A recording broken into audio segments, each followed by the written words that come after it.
In this video, I'll be going over the 3 most important life lessons I learned from years of studies of great entrepreneurs. But before I do, let me give you a brief context. Right from when I was 14 years of age, I've always wanted to live the best of life with big aspirations. And just like most people, I picked up a new skill, started a business around the skill, failed, got discouraged, went to the next thing, failed again, went to the next, failed, then to the next, then to the next, then the next, until I realized there's more life has to offer. You see, up to this point, my life was summarized by failures and inconsistency. So just like every great person that came before me, I buried myself in research, studies. Then after years of research, I uncovered the secrets to living the best life. Here are 3 lessons I learned from studying great men. The first lesson is seek to develop wings, then build roots. To be able to achieve anything of value in life, we need to be grounded, focused on something that we can build. But then the question arises, what is our purpose in life? Answering this question will help us derive our goals which we focus on.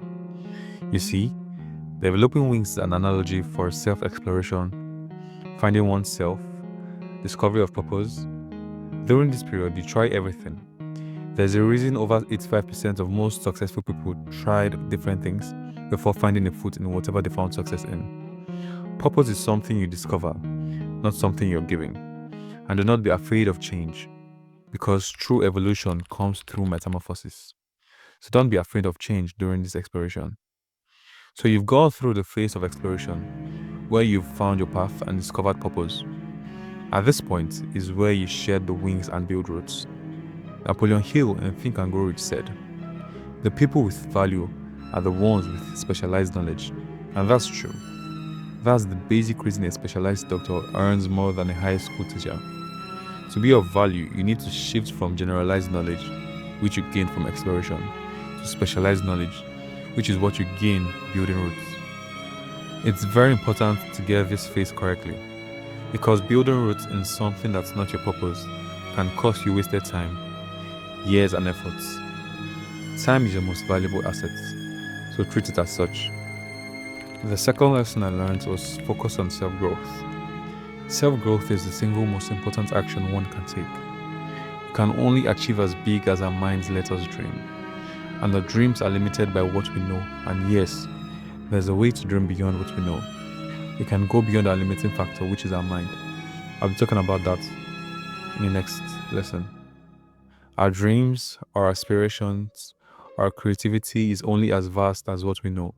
So the more you know, the more creative you can be. Our dreams and creativity are born from what we know. In the natural world we live in today, something cannot be born from nothing. There's always an origin. So focus on self-growth and development. Seek to constantly increase what you know. Ideas I wrote months ago that seemed like a really good idea suddenly seem flawed after revisiting them due to my growth through self-development. In life, the more pieces of information we have, the more possible combinations our minds can create. Our creativity is only limited by our knowledge bank. The path to true greatness comes from service, whether it be service to people, service to the community, and most importantly, service to God. When you learn to serve men, men will serve you. No wonder the greatest of men to walk the face of the earth were those who served. The law of reciprocity supports this.